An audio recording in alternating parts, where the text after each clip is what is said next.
Hello guys, welcome back to Shiksha studio 2.0। आज की इस वीडियो में मैं टीवाई बीकॉम सेमेस्टर 6 के जो एग्ज़ाम अप्रैल में स्टार्ट हो रहे हैं उनका कुछ रिवीजन कराऊंगा। आज से मैं स्टार्ट कर रहा हूँ, ज़्यादातर सब्जेक्ट कवर करूंगा। फिलहाल मैं टैक्सेशन से स्टार्ट कर रहा हूँ, जो अपना सेमेस्टर 6 का टैक्सेशन है, जीएसटी कवर करता है। मैं उसके कुछ इंपॉर्टेंट क्वेश्चन कराऊंगा आपको। तो ये पेपर ज़्यादातर जीएसटी से बात करता है, जीएसटी से रिलेटेड सारी चीज़ें इसमें हैं।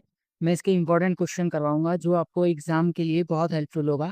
एग्जाम में काफ़ी बार पूछ चुका है और मैं सिर्फ आपको इंपॉर्टेंट क्वेश्चन बताऊंगा नहीं, उसको एक्सप्लेन भी करूंगा प्रॉपर, ताकि आपको एकदम अपने खुद के नोट्स से उसको एक्सप्लेन करूंगा, ताकि इजिली आपको जो है समझ में आ जाए और एग्जाम में आप थोड़ा बहुत अटेम्प्ट कर पाए उसको। इसी वीडियो एंड तक देखना ताकि आप पूरा समझ जाए इसको। और साथ ही मैं लिस्ट भी दूंगा और इंपॉर्टेंट क्वेश्चन की, साथ में ऑब्जेक्टिव्स की भी। एंड प्रैक्टिकल जो क्वेश्चन थे उसके लिए एक अलग से वीडियो बनाऊंगा। फिलहाल ये थियोरेटिकल वीडियो है। चलो फिर बिना टाइम वेस्ट किए इंपॉर्टेंट कॉन्सेप्ट स्टार्ट करता हूँ। थोड़ा सा पेशेंस रखना, थोड़ा सा पेशेंस, ध्यान से समझना। आपको एग्जाम्पल के साथ मैं समझा दूंगा, समझ में भी आ जाएगा, बस थोड़ा सा पेशेंस रखना। ठीक है। तो मान के चलो कि आप एक दुकान पे गए, एक शॉप पे गए और आपने एक न्यू एलईडी टीवी परचेस किया। ठीक है, उन शॉप ओनर से न्यू एलईडी टीवी परचेस किया। अब उस एलईडी टीवी के साथ जो है इंश्योरेंस भी आया, मतलब उसके साथ इंश्योरेंस भी लिंक था। या फिर वो प्रोटेक्शन प्लान होता है, देखो स्क्रीन गार्ड प्रोटेक्शन, मोबाइल का जो रहता है स्क्रीन प्रोटेक्शन, कि अगर टूट गई स्क्रीन तो उस पर जो है इंश्योरेंस मिलता है। वैसे ही इस टीवी पे एक इंश्योरेंस आया और डिलीवरी सर्विस का भी उसने चार्ज किया, 500 रुपीज़ या 1000 रुपीज़ जो भी है, डिलीवरी सर्विस का भी चार्ज किया। तो ऐसे केसेस में यहाँ पर तो ये गुड्स हो गया, है ना, ये सर्विस हो गई, ये दो सर्विस हो गई, ये गुड्स हो गया। तो यहाँ पर एक प्रोडक्ट नहीं है, समझो तीन चीजें हो रही है एक साथ, है ना। ये भी हो रहा है और ये भी हो रहा है, और ये तो मेन गुड्स है ही। तो ये जो टीवी है, हम दुकान पे करने क्या गए थे, टीवी खरीदने, तो ये हमारा जो है मेन गुड्स हो गया, है ना। और बाकी जो ये इंश्योरेंस है और ये जो डिलीवरी सर्विस है, ये हमारा जो है सेकेंडरी चीज हो गई। ठीक है, मतलब ये दोनों चीज जो है इसको सपोर्ट कर रही है ना, इसको सपोर्ट कर रही है। इनका जो लिंक है इससे डायरेक्टली लिंक है। ऐसा नहीं है कि ये कुछ एक चीज हम ये समझो, उससे टीवी खरीद रहे हैं और उस टीवी के बदले वो अपने को एक चॉकलेट फ्री में दे रहा है, वैसा नहीं है। ये जो इंश्योरेंस है ये लिंक तो इससे ही है ना, बट मेन प्रोडक्ट ये है ना। तो जब भी कोई प्रोडक्ट हम खरीदने जाते हैं तो दो या उससे ज्यादा आइटम एक साथ लेते हैं हम। इसमें से एक मेन आइटम होता है और दूसरा जो है सेकेंडरी आइटम होता है। तो जो मेन आइटम है उसको प्रिंसिपल सप्लाई बोलते हैं, प्रिंसिपल सप्लाई। ठीक है, बट एक कंडीशन है कि ये जो है नेचुरली ब्लेंड होना चाहिए। मतलब एक दो तीन चार जितने भी प्रोडक्ट हो, सब नेचुरली होना चाहिए, लिंक होना चाहिए एक दूसरे से कहीं ना कहीं। ऐसा नहीं है कि आपने टीवी खरीदा, टीवी के साथ चॉकलेट मिल रहा है या पानी की बोतल मिल रही है, वो लिंक नहीं है तीनों एक दूसरे से, है ना। लिंक्ड होना चाहिए नेचुरली, तो उसको कंपोजिट सप्लाई बोलते हैं। ठीक है, ये देखो ये रहा। Explain composite supply. तो composite supply means a supply consisting of two or more taxable supply of a good or services or both, which are naturally blended and supplied together in the ordinary course of business. One of this supply is treated as principal supply, जैसे हमने TV देखा वो। ठीक है, वैसे ही supply of goods, यहाँ पर देखो example, supply of goods packed and transported with insurance. TV जो है उसको पैक करके दिया, समझो गिफ्ट रैप करके दिया, और ट्रांसपोर्ट का कॉस्ट उन्होंने उठाया, उसके साथ इंश्योरेंस भी दिया। तो ये प्रिंसिपल सप्लाई को सपोर्ट करने वाली चीजें हैं, इसको बोलेंगे कंपोजिट सप्लाई। इस केस में टैक्स किस पे लगेगा?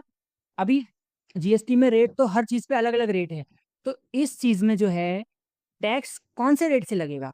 जो प्रिंसिपल सप्लाई हमारा रहेगा। मतलब हमने इंश्योरेंस परचेज किया, हमने उसके साथ जो है ट्रांसपोर्टेशन कॉस्ट लिया, हमको उसके साथ ट्रांसपोर्टेशन सर्विस मिला, लेकिन मेन आइटम हमारा क्या था? टीवी। तो इस पे जो रेट रहेगा जीएसटी का वो लगेगा सब पे। आई होप इतना कंपोजिट सप्लाई समझ में आया होगा। अब आता है मिक्स्ड सप्लाई। सपोज आप एक शॉप पे गए और आपने जो है दिवाली के लिए एक हैम्पर लिया। ठीक है, एक गिफ्ट हैम्पर लिया। इसमें डिफरेंट वैरायटी के प्रोडक्ट्स है, सपोज ये ड्रिंक्स हो गई, नट्स हो गया, चिप्स है, चॉकलेट्स है, अदर अदर चीजें हो गई। ठीक है, ये नेचुरली एक दूसरे से रिलेटेड नहीं है, ये मिक्स आइटम है। सारे मिक्स आइटम एक ही प्राइस पे दिया, इनका कॉम्बो बना के दिया। एक जनरल एग्जांपल देखे तो आप एक मिठाई की दुकान पे गए और वहां पर आपने मिक्स मिठाई का एक बॉक्स लिया, जिसमें मिल्क केक हो गया, पेड़ा हो गया, एंड अपना लड्डू हो गया, ये सारे मिठाई जो है अलग अलग। अब इनके रेट तो डिफरेंट ही होते है ना, रेट डिफरेंट होते हैं सब मिठाई के, लेकिन दिया एक ही रेट पे। ठीक है, दिया एक ही रेट पे। वैसे ही यहाँ पर जो है इन सब के चॉकलेट के रेट, कोल्ड ड्रिंक के रेट एंड नट्स के रेट सब अलग अलग होते हैं, लेकिन पूरा गिफ्ट एक हैम्पर बना के एक ही रेट पे दिया। तो ये नेचुरली रिलेटेड प्रोडक्ट नहीं है, अनरिलेटेड आइटम से सारे एक साथ बेच रहे हैं, और इसको जो है बोलेंगे मिक्स सप्लाई। अब इसमें रेट किस पे लगेगा, जो भी प्रोडक्ट पे हाईएस्ट जीएसटी रेट लगता है। सपोज चॉकलेट पे 12% है, और ये कोल्ड ड्रिंक पे मान लो 18% है, तो 18% लगेगा सब पे, जो हाईएस्ट रहेगा, जो भी प्रोडक्ट में सबसे हाईएस्ट जीएसटी अट्रैक्ट कर रहा होगा, मिक्स पूरी सप्लाई पे जो है वो जीएसटी लगेगा। ठीक है, तो simply mixed supply mean two or more individual supply of goods or service or both made together for a single price। सारा जो हैम्पर था एक ही प्राइस पे मिल रहा है, लेकिन प्रोडक्ट जो है उसमें डिफरेंट डिफरेंट थे।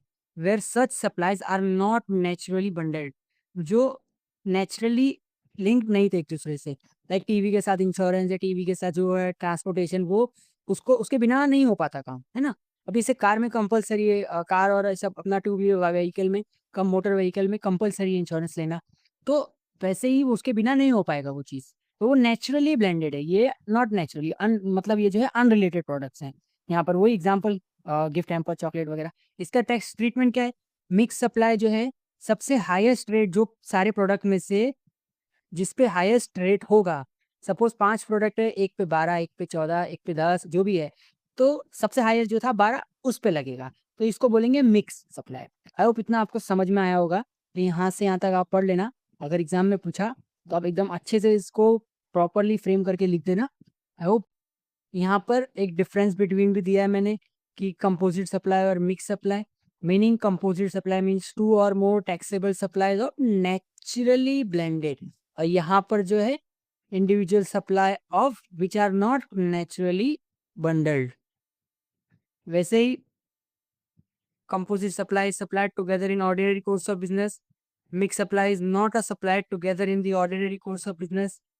Composite supply always has a one principal supply. Mixed supply does not have a principal supply. सब मिक्स ही है इसमें, मतलब ऐसा नहीं है कि एक जो है मेन आइटम है उसमें, ऐसा नहीं है। गिफ्ट हैम्पर में जो चॉकलेट थी सब कुछ तो सब सेम ही है। इसमें जो था टीवी प्रिंसिपल सप्लाई था। ठीक है, वैसे ही इसका जो एग्जाम्पल दिया है, टैक्स ट्रीटमेंट दिया है, पढ़ लेना एक बार। अभी दूसरे कॉन्सेप्ट की तरफ आते हैं। देखो, जीएसटी में नॉर्मली क्या होता है कि अब आप एक शॉप पे गए, तो आप एक शॉप पे गए, ठीक है, आपने कोई चीज परचेज की, ठीक है, उसका जो प्राइस है 1000 रुपीज हुआ। प्राइस कितना हुआ, 1000 रुपीज। उस पे जो है मान के चलो 10% का जीएसटी लगा, तो 1000 का 10% कितना हुआ, 100 रुपया। तो टोटल अमाउंट कितना हो गया, 1100 रुपये में आपको प्रोडक्ट पड़ा। हम्म, ये 1200 रुपये आपकी जेब से गए। ठीक है, लेकिन ये जो 100 रुपया है ये गवर्नमेंट का है।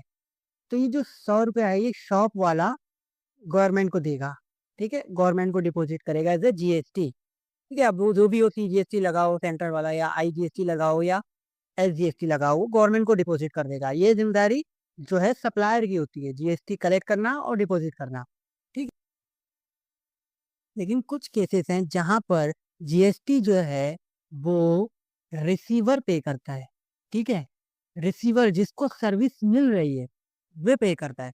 अभी यहाँ पर जो है सर्विस किसको मिल रही थी, मुझे, मैंने मोबाइल खरीदा, सर्विस मुझे मिल रही है, मतलब गुड्स मुझे मिल रहा है। तो पे कौन कर रहा है, पे भी मैं ही कर रहा हूँ, लेकिन कलेक्ट कौन कर रहा है, कलेक्ट सप्लायर करके जो है डिपॉजिट कर रहा है।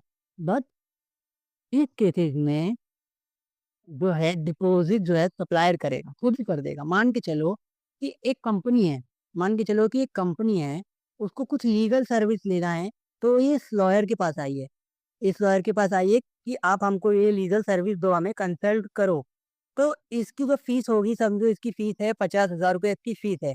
और इसके ऊपर जो जीएसटी लगेगा, इसके ऊपर जो जीएसटी, वो जीएसटी जो है ये सप्लायर है ना, ये तो सप्लायर है जो सर्विस सप्लाई कर रहा है कंपनी को, तो इसको पे करना चाहिए। लेकिन नहीं, ये नहीं पे करेगा। जो कंपनी है वो इसको सिर्फ 50,000 रुपये दे देगी जो इसका काम का है, बाकी 50,000 रुपये जो जीएसटी बन रहा है गवर्नमेंट को ये कंपनी देगी। तो उसको बोलेंगे रिवर्स चार्ज मैकेनिज्म। ठीक है, नॉर्मली जो पर्सन गुड्स या सर्विस सेल करता है तो वो जीएसटी को वो ही गवर्नमेंट को जीएसटी पे करता है। लेकिन रिवर्स चार्ज मैकेनिज्म जो है, रिवर्स चार्ज मैकेनिज्म उसमें जो है रूल उल्टा हो जा रहा है कि जो रिसीवर है वो पे कर रहा है। ठीक है, इतना समझ में आया? तो एक सिंपल रूल है कि नॉर्मल केसेस में जो है सप्लायर पे जीएसटी और आरसीएम रिवर्स चार्ज मैकेनिज्म में रिसीवर पे जीएसटी, बस इतना सा सिंपल सा ये है। Reverse charge mechanism under GST, normally GST is paid by supplier of goods और services, however under reverse charge mechanism the liability to pay tax shift from supplier to recipient, जो receiver है उनको। ठीक है, इन सारे केसेस में GST लगेगा। Supplier notified goods जो गवर्नमेंट ने नोटिफाई किया हुआ कि इन केसेस पे आरसीएम लगेगा। Purchase from unregistered dealer in specified cases, या इंपोर्ट सर्विस अगर हमने कोई चीज इंपोर्ट की है वो, या एडवोकेट, ठीक है, उनसे से एडवोकेट या कंपनी का कोई डायरेक्टर है या फिर जो ट्रांसपोर्ट एजेंसी है उनसे रिलेटेड रहेगा। तो simple, if a company takes legal services from advocate, GST is paid by the company receiving the service and not by the advocate. जो कंपनी सर्विस रिसीव कर रही है वो पे करेगी, एडवोकेट नहीं पे करेगा। इसके फीचर्स क्या हुई? Recipient becomes liable to pay GST, recipient can claim input tax credit if eligible, tax must be paid in cash, proper invoice and record should be maintain. RCM जो रिवर्स चार्ज मैकेनिज्म है आपको समझ में आया होगा। ठीक है, next concept है अपना रजिस्ट्रेशन अंडर जीएसटी, मतलब किन किन को जीएसटी में रजिस्टर कराना कंपलसरी है। ठीक है, उनसे रिलेटेड जो चीजें हैं वो हम पढ़ेंगे। देखो, रजिस्ट्रेशन जीएसटी के अंदर कंपलसरी हो जाता है अगर एग्रीगेट टर्नओवर, जो हमारा एग्रीगेट टर्नओवर है कंपनी का, वो 40 लाख से ज्यादा हो नॉर्मल स्टेट में, या 20 लाख, या 20 लाख से ज्यादा हो सर्विस जो है नॉर्मल स्टेट में। मतलब गुड्स के केस में 40 लाख की लिमिट है नॉर्मल स्टेट में, और 10 लाख और 20 लाख की लिमिट है सर्विस में नॉर्मल स्टेट में। और 10 लाख आइदर गुड्स और सर्विस है, चाहे गुड्स प्रोवाइड करो या सर्विस प्रोवाइड करो स्पेशल कैटेगरी स्टेट में। स्पेशल कैटेगरी स्टेट क्या होता है? वो जम्मू एंड कश्मीर जो लिस्ट दी गई है वो। ठीक है, उसमें अगर वो जो स्टेट है स्पेशल कैटेगरी स्टेट में आता है तो उसका टर्नओवर 10 लाख देखेंगे, तब वो लायबल हो जाएगा रजिस्टर करने के लिए। ठीक है, और नॉर्मली जो अदर स्टेट है जो स्पेशल कैटेगरी स्टेट को छोड़कर नॉर्मल जो स्टेट है, तो उनका अगर सर्विस है तो 20 लाख देखेंगे, उनका अगर गुड्स है तो 40 लाख देखेंगे। ठीक है, हाँ, compulsory registration is required for inter state supply, casual taxable person, ये सारे जो केसेस है इनमें कंपलसरी हो जाता है। तो सपोज ई कॉमर्स ऑपरेटर, मतलब आपने एक बिजनेस स्टार्ट किया कि आप जो है होलसेलर से गुड्स परचेज कर रहे हो और मीशो, फ्लिपकार्ट एंड जो भी इंस्टाग्राम या कोई भी ई कॉम प्लेटफॉर्म पे उसको सेल कर रहे हो, तो आपका मैंडेटरी रजिस्ट्रेशन हो जाएगा।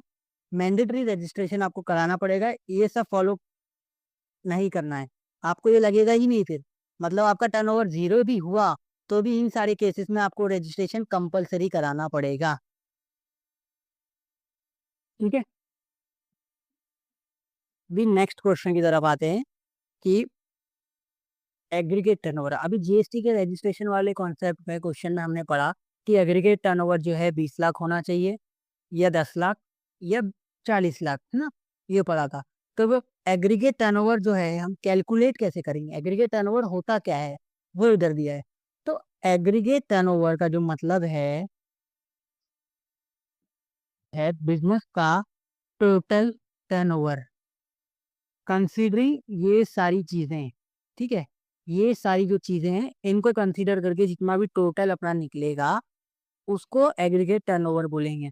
इसमें टैक्सेबल सप्लाई जो है वो इंक्लूड करना है, एग्जाम सप्लाई जो हमने की जितनी रुपए की वो इंक्लूड करना, कितना एक्सपोर्ट किया, कितना इंटरस्टेट सप्लाई किया, जो है वो सारी चीजें इसमें इंक्लूड करना है। लेकिन जो जीएसटी मतलब हमने चार्ज किया या जीएसटी पे किया उनको एक्सक्लूड करना पड़ेगा। अभी 1 लाख रुपए की जो है समझो सप्लाई की है अपने, 1 लाख रुपए की सप्लाई की है, इस पे 10,000 रुपये का जीएसटी है ना, तो 90,000 अपनी सप्लाई मानी जाएगी, क्योंकि 10,000 तो ये जीएसटी पे किया है ये सप्लाई के अंदर, ये इस टर्नओवर के कैलकुलेशन के अंदर नहीं आएगा। अभी एग्जांपल देता हूँ कि समझो 10 लाख अपना जो है टैक्सेबल सप्लाई है, और 5 लाख जो है एग्जाम सप्लाई है, 2 लाख जो है इंटर स्टेट सप्लाई है। और 1 लाख जो है हमने जीएसटी कलेक्ट किया है। ठीक है, तो टोटल सप्लाई क्या हो गई? 10 प्लस 5 15 17 18 है ना? नहीं, इसको हम एक्सक्लूड कर रहे हैं। ठीक है, तो सिर्फ 17 लाख जो है हमारी एग्रीगेट टर्नओवर हो गई। अभी जीएसटी रजिस्ट्रेशन का अभी थोड़ी देर पहले पढ़ाया, अगर उसका कुछ याद है तो कितना लिमिट था? 40 लाख और 20 लाख। अगर हम नॉर्मल स्टेट की बात कर रहे हैं तो जीएसटी कंपलसरी नहीं पड़ेगा, क्योंकि 20 लाख के अंदर है, 40 लाख के भी 40 लाख के तो अंदर है ही, तो नहीं पड़ेगा। लेकिन अगर ये जो है स्पेशल कैटेगरी स्टेट में आ गया तो उधर लिमिट 10 लाख भी थी, तो रजिस्ट्रेशन कराना पड़ेगा। अगर सप्लायर जम्मू एंड कश्मीर का है तो उसे रजिस्ट्रेशन कराना पड़ेगा। तो ये रहा question, explain the meaning of aggregate turnover under GST. तो जैसा कि मैंने बताया, aggregate turnover means the total value of taxable supply, exempt supply, export of goods और service, interstate supply. It is calculated on all India basis having same PAN. Aggregate turnover exclude जो taxes भरे हमने, GC GST हो गया, SGST, IGST और cess. ठीक है, value of inward supply under reverse charge mechanism में हमने जो कलेक्ट वगैरह किया है वो। एग्रीगेट टर्नओवर इज इंपॉर्टेंट, क्यों जरूरी है ये? मतलब आप उस कैटेगरी में फॉल हुए कि नहीं हुए वो डिसाइड करेगा क्राइटेरिया। इसमें जीएसटी में कंपोजिट स्कीम भी होती है, आप उसके लिए एलिजिबल हो या नहीं हो वो डिसाइड करेगा। और ऑडिट फाइलिंग करेंगे, गवर्नमेंट के साथ जो हम टैक्स फाइलिंग करेंगे वो कंपलसरी आपको आ रहा है कि नहीं आ रहा है उस कैटेगरी में, ये सब डिसाइड करने में हमारी हेल्प करता है। अब एक दूसरा कॉन्सेप्ट आता है टाइम ऑफ सप्लाई। इसका क्या मतलब होता है कि जीएसटी जो है, जीएसटी उसकी लायबिलिटी कौन सी डेट से चालू हो गई है, यानी कि जीएसटी कब पे करना है आपको, है ना? सप्लाई हो गया, गुड्स मिल गया, पूरा जो जर्नी है कि आप एक आपने कोई चीज़ ऑर्डर करी, फिर वो ऑर्डर प्लेस हुआ, शिप हुआ, फिर उसको अपने आपके स्टेट में आया, स्टेट में आने से फिर आपके घर पे आया, ये सारा जो प्रोसेस है इन सब के बीच में जो अलग अलग डेट्स होंगी, ठीक है, तो कौन सी डेट से जीएसटी जो है लायबल होगा? सिंपल वर्ड्स में बोले तो गवर्नमेंट जो है ये डिसाइड करती है कि जीएसटी किस डेट के हिसाब से कैलकुलेट करना है ना? हमें कौन सी डेट के हिसाब से जीएसटी कैलकुलेट करना है। ठीक है, तो गुड्स के केसेस में टाइम ऑफ सप्लाई क्या होता है कि जिस दिन हमारा इनवॉइस जनरेट हुआ, सप्लायर ने जो है इनवॉइस जनरेट किया, या तो फिर जिस दिन पेमेंट मिला, है ना, सप्लायर को जो है पेमेंट मिला, या फिर इनवॉइस जो ये इनवॉइस जनरेट नहीं किया है, लेकिन जीएसटी के हिसाब से सर्विस के केस में जो है इनवॉइस कुछ दिन के अंदर हमें इशू करना पड़ेगा, है ना? इनवॉइस कुछ दिन के अंदर हमें इशू करना पड़ेगा। देखो ये एग्जांपल से समझाता हूँ। मान के चलो जो इनवॉइस की डेट है, इनवॉइस की डेट वो 10th जनवरी है। ठीक है, इनवॉइस की डेट है 10th जनवरी और पेमेंट जो मिला वो 15th जनवरी को मिला, 15th जनवरी को। ठीक है, तो इन दोनों में से पहले कौन सा इवेंट हुआ? पहले इनवॉइस जनरेट हुई। तो जो भी पहले होगा, चाहे वो इनवॉइस जनरेट होना हो या पेमेंट मिलना हो, उनमें से जो पहले की डेट होगी उसको हम कंसीडर करेंगे as a time of supply, और उस डेट से जो है जीएसटी लायबल हो जाएगा। उस डेट से जो है जीएसटी लायबिलिटी स्टार्ट हो जाएगी। ठीक है, अभी इसको अच्छे से समझाता हूँ, और यहाँ देखो, time of supply determines the point when liability to pay GST arise. For goods time of supply is earlier of date of issue of invoice और last date on which invoice should have been issued और date of receipt of payment. Earlier दिया है यहाँ पर, मतलब इन तीनों event में से जो भी इवेंट पहले हुआ वहां से जीएसटी लायबिलिटी स्टार्ट हो जाएगी। लाइक डेट ऑफ इनवॉइस क्या था? 10th January, date of payment 15th January, and तो टाइम ऑफ सप्लाई यहाँ पर क्या हुआ? 10th जनवरी। अगर जो पेमेंट है इनवॉइस से पहले मिल गई, मान के चलो यहाँ पर उल्टा कर दो, 10th को पेमेंट मिल गई लेकिन इनवॉइस 15th को जनरेट हुई, तो date of payment becomes time of supply. ये कौन से केस में हो सकता है? ये सर्विस के केस में भी हो सकता है। मान के चलो आपने एक क्लाइंट को कोई सर्विस प्रोवाइड करी, सर्विस प्रोवाइड करने के बाद आपने उसको इनवॉइस भेजा है ना? ज्यादातर अपन कोई चीज खरीदते हैं तो सेम डे पे इनवॉइस मिल जाता है गुड्स से रिलेटेड, लेकिन सर्विस के केस में आप बाद में भी इनवॉइस जनरेट कर सकते हो। इस पे 30 डेज का रूल भी है, कि गुड्स जो सप्लाई करे या जो सर्विस दी उसके 30 डेज के अंदर जो है इनवॉइस जनरेट हो जाने चाहिए, आपको इनवॉइस इशू करना पड़ेगा, ठीक है। तो वही importance of time of supply determines tax period, determines due date of GST payment, helps in correct filing of GST return, ठीक है, बेसिक जो चीज़ें थी। अभी एक इम्पॉर्टेंट कॉन्सेप्ट की तरफ आते हैं, प्लेस ऑफ सप्लाई। अभी आपने ये तो देखा ही होगा कि अगर सप्लायर की जो लोकेशन है वो और जो अपना रिसीवर है, जो रिसीवर है जो गुड्स को रिसीव कर रहा है, सर्विस को रिसीव कर रहा है, जो कस्टमर है, उसकी जो लोकेशन है अलग स्टेट में है, मतलब सप्लायर जो है महाराष्ट्र का है और जो रेसिपिएंट है वो राजस्थान का है, ठीक है। तो ये जो हो गया इंटर स्टेट सप्लाई, ठीक है, स्टेट के बाहर ट्रांसपोर्ट करना। तो ये जो प्लेस है वो कैसे डिसाइड होगी, है ना, कि अभी इंटर स्टेट ये डिसाइड करने के लिए प्लेस का डिसाइड होना बहुत जरूरी है। तो ये प्लेस हम कैसे डिसाइड करेंगे, तो उस पे ये जो कॉन्सेप्ट है आ जाता है। तो प्लेस ऑफ सप्लाई, तो यहाँ पर मैं अच्छे से समझा देता हूँ भी। प्लेस ऑफ सप्लाई जो है, अगर ये जनरल रूल है प्लेस ऑफ सप्लाई का, है ना। अभी ये क्यों इंपॉर्टेंट है, क्योंकि लोकेशन ऑफ सप्लाई और place of supply are in different state, तो आईजीएसटी लगता है। मतलब प्लेस ऑफ सप्लाई डिसाइड होना बहुत जरूरी है, क्योंकि उस पर जीएसटी कौन सा लगेगा वो डिसाइड होगा, सीजीएसटी लगेगा या आईजीएसटी लगेगा, है ना, तो वो डिसाइड होगा। तो ये प्लेस ऑफ डिसाइड करना बहुत जरूरी है। प्लेस ऑफ सप्लाई क्या होती है, लोकेशन ऑफ रिसीवर, ठीक है, जहां पर गुड्स जा रहे हैं, जिसको रिसीट हो रहे हैं, या सर्विस जिसको रिसीट हो रही है, जिसको रिसीव्ड हो रही है, गुड्स जहां पर जा रहे हैं जिसको रिसीव्ड हो रहे हैं, या सर्विस जहां जा रही है जिसको रिसीव्ड हो रहा है, जो ये रिसीवर है इसका जो एड्रेस है ये जहां पर है वो प्लेस ऑफ सप्लाई माना जाएगा। फिर उस प्लेस को कंसिडर करके हम ये देखेंगे कि इंट्रा स्टेट सप्लाई है या इंटर स्टेट सप्लाई है ना।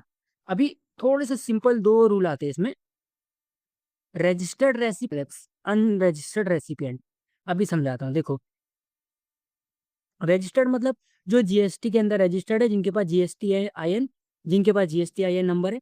अनरजिस्टर्ड रेसिपिएंट जो जीएसटी के अंदर रजिस्टर्ड नहीं है ना। अभी मैं एकदम सिंपल बताता हूँ, अगर रेसिपिएंट रजिस्टर्ड है तो प्लेस ऑफ सप्लाई जो वो रेसिपिएंट है जिसके पास जा रहा है, जो रिसीवर है, उसकी लोकेशन होगी प्लेस ऑफ सप्लाई, ठीक है।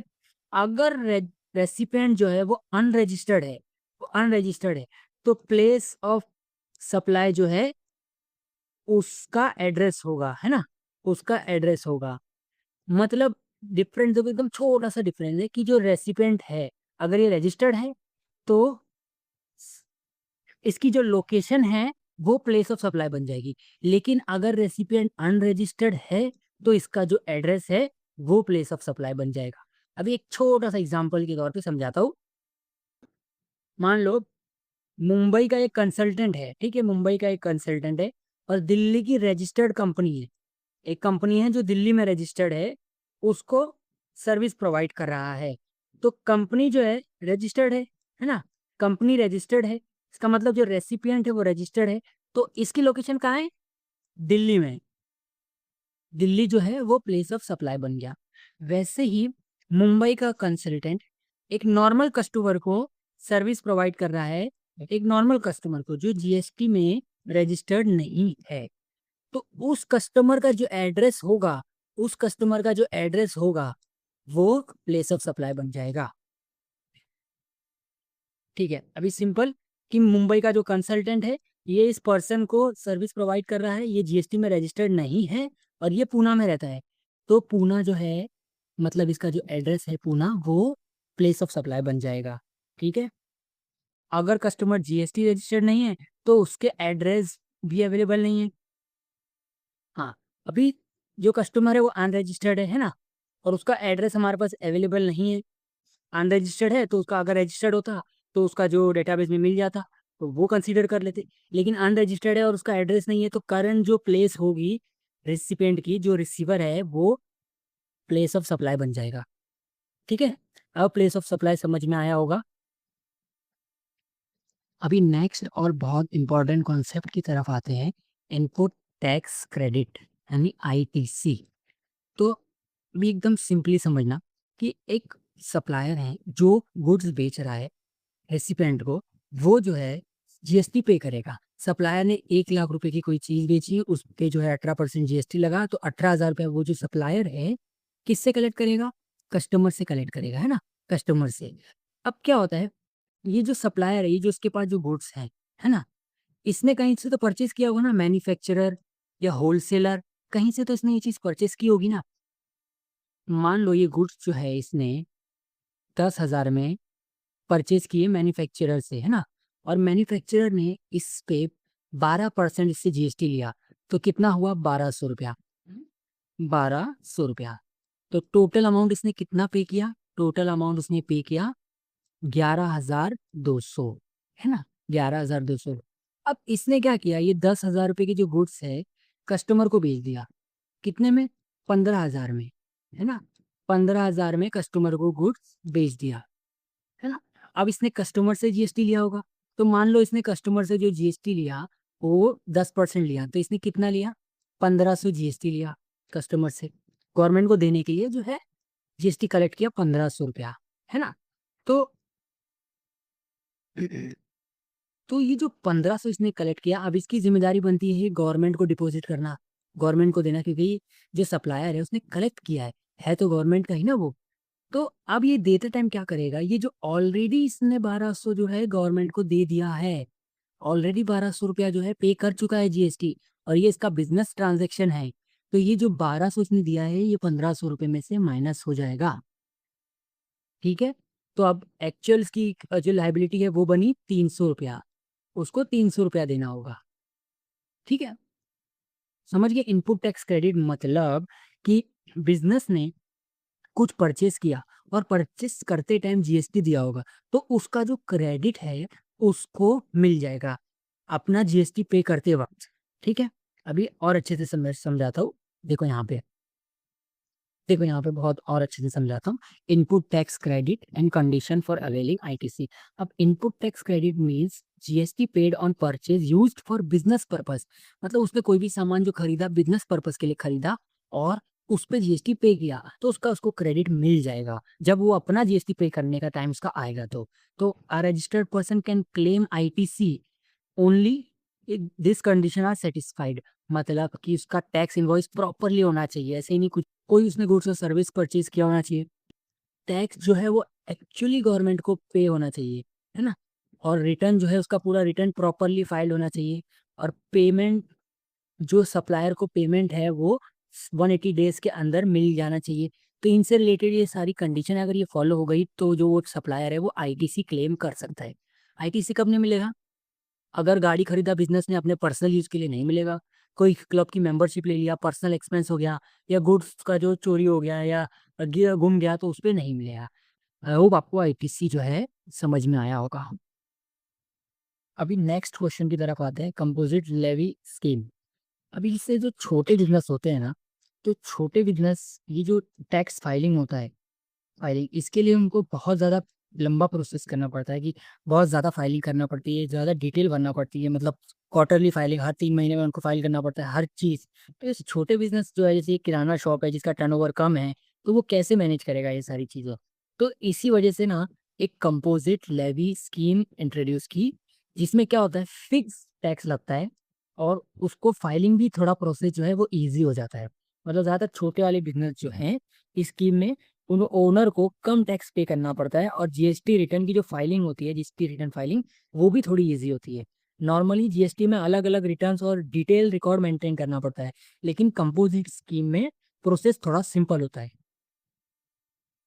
ये देखो और डिटेल में बताता हूँ। Explain composite levy scheme under GST, ऐसा करके क्वेश्चन आ सकता है। तो composite scheme is a simplified scheme for small tax payer. Eligibility: turnover should not exceed prescribed limit, generally available for small dealer, restaurant and service provider. ठीक है, feature क्या है इसके? वही लोअर रेट पे टैक्स लगेगा, सिंपल रिटर्न होता है, फाइलिंग सिंपल फाइलिंग प्रोसेस होता है, और कैनॉट क्लेम आईटीसी, आईटीसी भी क्लेम नहीं कर सकता। थोड़े से ड्रॉबैक है, लेकिन अगर सिंपल प्रोसेस किसी को चाहिए, थोड़ा फिक्स रेट पे अगर कुछ टैक्स भरना है और सिंपल प्रोसेस चाहिए उनको, डिटेल से जो हैवी कंप्लाइंस से उन्हें बचना है, तो वो ये स्कीम अवेल कर सकते हैं। तो ये बेसिकली रीड ओनली है क्वेश्चन।